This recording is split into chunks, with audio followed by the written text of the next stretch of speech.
एक छोटे से गांव में रामू नाम का एक मेहनती आदमी रहता था। उसकी एक प्यारी सी पत्नी भी थी।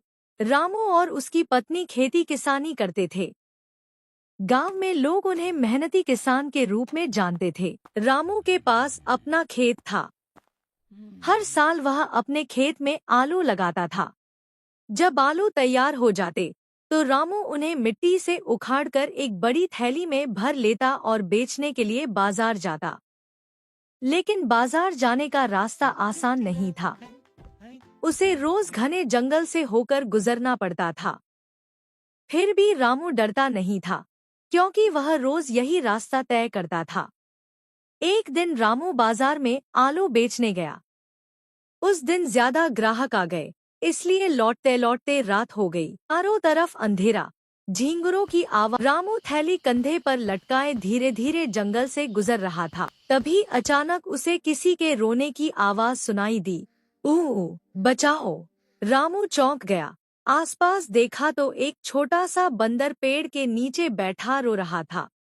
रामू ने प्यार से पूछा, अरे बंदर भाई, तुम क्यों रो रहे हो? बंदर बोला, मैं अपने झुंड से बिछड़ गया हूँ। अंधेरा हो गया है, मुझे बहुत डर लग रहा है। रामू को बंदर पर दया आ गई। उसने कहा, डरो मत, आज तुम मेरे साथ चलो, मेरे घर में रह लेना। बंदर खुशी से उछल पड़ा। वह रामू के कंधे पर बैठ गया और दोनों गांव की ओर चल पड़े।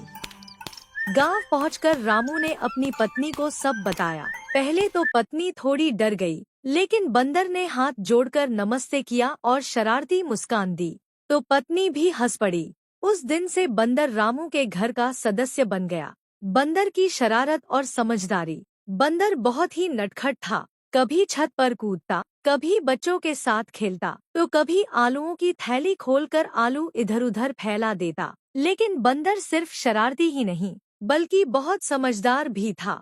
वह खेत में बैठकर कौओं और तोतों को भगाता, जिससे फसल खराब नहीं होती। एक दिन तो बंदर ने रामू की आलू की थैली चोरी होने से भी बचा ली। चोर को देखकर वह जोर जोर से चिल्लाने लगा और गांव वाले आ गए। रामू बहुत खुश हुआ।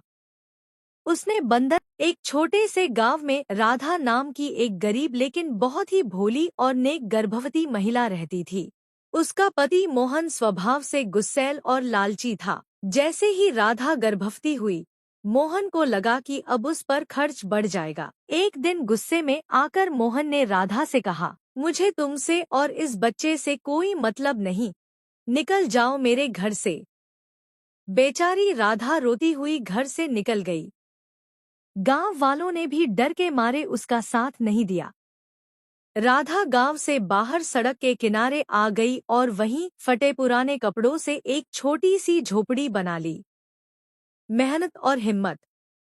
राधा पेट में बच्चे को लेकर भी मजदूरी करने लगी।